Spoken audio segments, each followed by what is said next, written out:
Welcome back. In the last video, we looked at distance on a number line. This time we're going to look at distance on an XY coordinate plane. We have a formula that we get to use called the distance formula. You won't have to memorize the distance formula. It will be provided for you. We do want to be careful when we're working with the distance formula that we're going to have positive and negative signs. Okay? You're always going to be given a point 1, which you're going to label as your x1 and your y1. So the x from the first point and the y from the first point. Then you'll have point 2, which you'll label x2, y2, which is your x from the second point and your y from the second point. And that's how you're going to know what to fill in the formula. Okay? So when you look at this, it's kind of like if you remember when you were little, you might have had one of those balls that had the different shapes that you had to put in the different spaces that matched it. Sometimes they were red and blue and then the shapes were yellow and you had to put the right shape in the right place. That's basically what the formula is. You just need to make sure you get the right shape in the right place. Okay? The first thing I always do when I'm given 2 points and I want to find the distance between those 2 points is I label one as point 1 and I label the other as point 2. So let's say we say A is point 1. So that's going to be -2, -1. Here is A.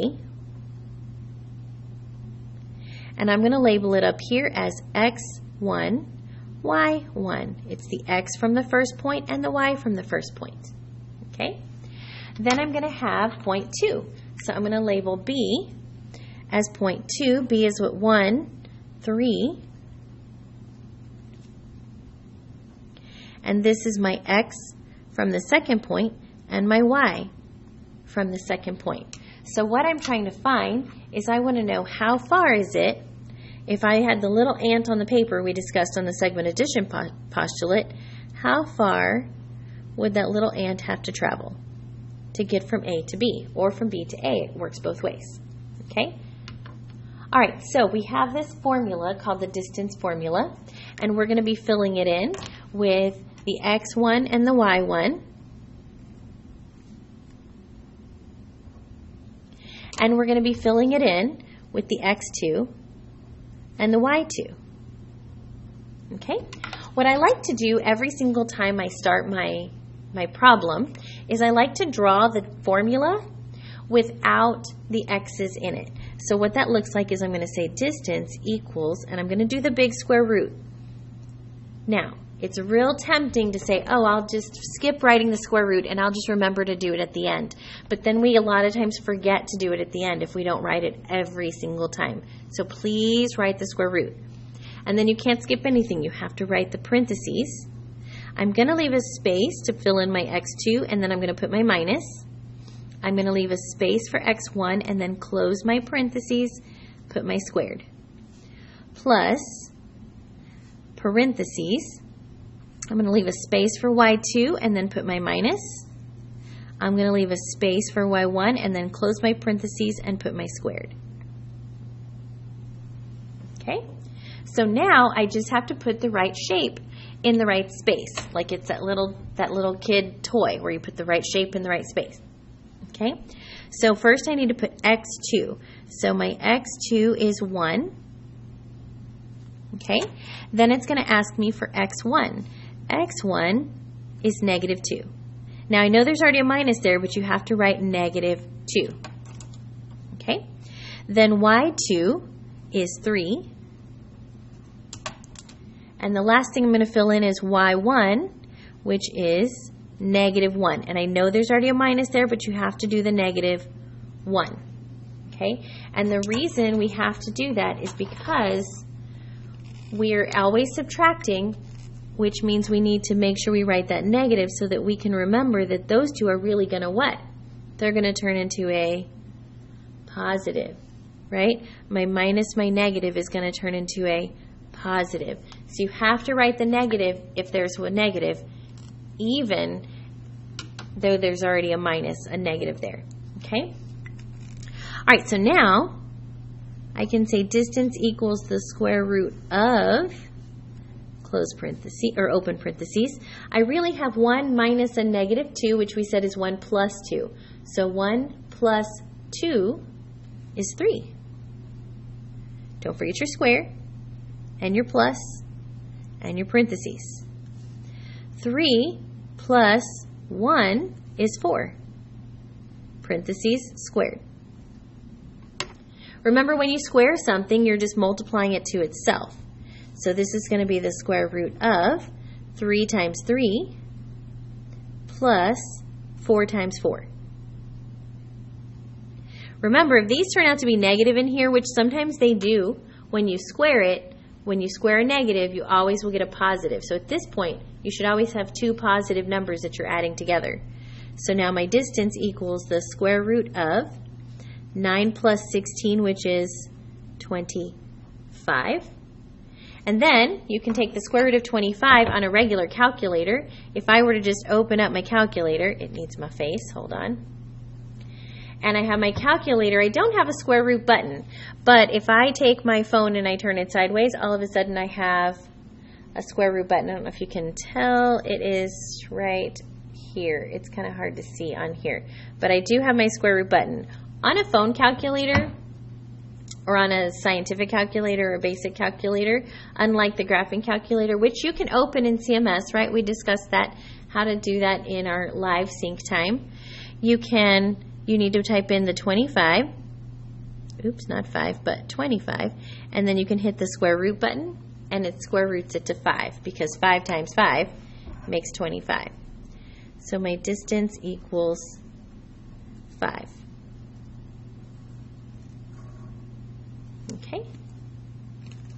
And really, the distance formula is just kind of a fancy way of doing the Pythagorean theorem, because if I were to change this into a right triangle,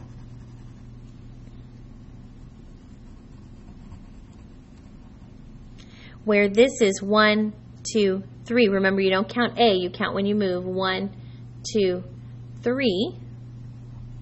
And this is, don't count B, count when you move. 1, 2, 3, 4. If I were to do 3 squared plus 4 squared equals C squared, I would have 3 squared plus 4 squared, which would give me 25, and that would equal C squared. To get rid of the square, I'd have to square root. So you can always find graph paper and graph your points and use your Pythagorean theorem as opposed to the formula. The formula just kind of manually forces you to do the Pythagorean theorem without having to think about it. Okay? Let's look at a couple examples using the formula. Okay, and since I scrolled my paper up, since I moved my paper up, I can't see the formula, so I'm going to just rewrite it here for myself real quick. Distance equals the square root of all of this stuff. x2 minus x1, close parentheses, squared, plus y2 minus y1, close parentheses, squared, just so I don't have to keep like shifting my paper all around. Okay? All right, so the first thing I'm going to do is I'm going to label my points x1, y1. So I'm going to have x1, y1 for my first point, and x2, y2 for my second point. And if I switch those, I'm still going to get the same answer. It's going to work out just fine. Okay? All right, so then the second thing I'm going to do is write my distance formula without the x's and the y's. So distance equals the square root of, open parentheses, leave a space for x2, minus, leave a space for x1, close parentheses, squared, plus, open parentheses, leave a space for y2, minus, leave a space for y1, close parentheses, and squared. Okay? All right, so then all we have to do now is fill in. The first thing I'm going to fill in is my x2, which is 6.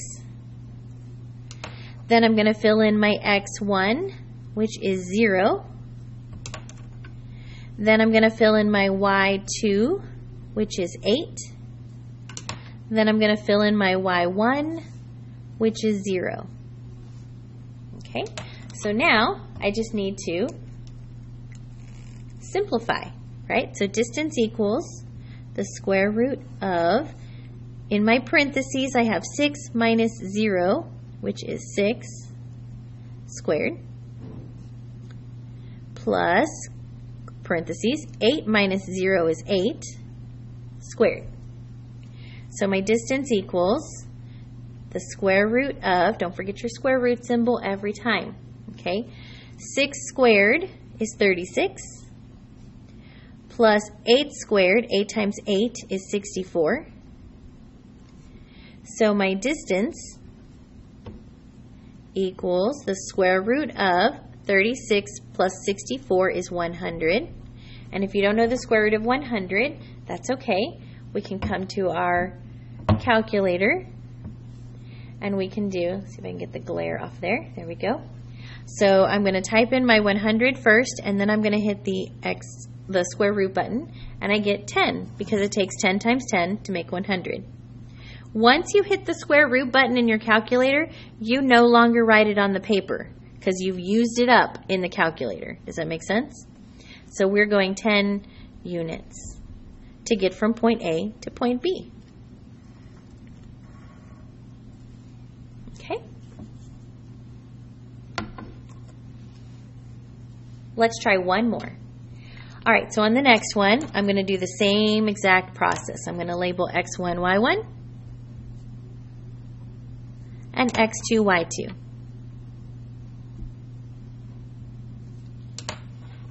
Then I'm going to write my formula without the x's and the y's. So distance equals the square root of, parentheses, leave a space, minus, leave a space, close parentheses, squared, plus, don't forget that plus sign, a lot of people forget it, parentheses, leave a space, minus, leave a space, parentheses, squared. I'm going to make this a little longer. Okay? So now we can just fill in. My x2 is 3. My x1 is a negative 2. Even though there's a minus there, I have to do negative 2. My y2 is 15. And my y1 is 3. So remember, right here, my plus and negative is going to become plus. Okay, so now I just need to simplify. So distance equals the square root of 3 plus 2 is 5 squared, plus 15 minus 3 is 12 squared. So distance equals 5 times 5 is 25, plus 12 times 12 is 144. I do want to remind you, remember, if this number in here turns out to be negative, let's say these two are switched, if I had a 3 here and a 15 here, 3 minus 15 would be negative 12. Negative 12 squared is still a positive 144, right? Because it's negative 12 times negative 12. And negative times negative is a positive. So be real careful. At this point, you should never have a negative number. If you have a negative number here in this part, then you somehow messed up when you were squaring or when you were subtracting up here. So we'll never have negative numbers right here. Okay? So then my distance equals the square root of 25 plus 144. Let's see, 25 plus 144 is 169. And then when I take the square root of that, I already have in my calculator because I did it to add the two together. So since it's already in my calculator, all I have to do is hit the square root button and I get my distance equals 13. Now I don't have to write the square root button because I pressed it in the calculator. So I used it up when I pressed it in the calculator. It's no longer there. So 13 units. Sometimes you'll get decimals as answers, and that is completely okay. If you get a decimal as an answer, that is okay. Just make sure you round it. If you're in a regulars class, we're going to expect you to always round to 2 places. Pre-AP classes, let's always round to 3 decimal places. Pre-AP classes will always round to 3 decimal places. Okay, so that's it. That's your distance formula. Thank you so much for watching.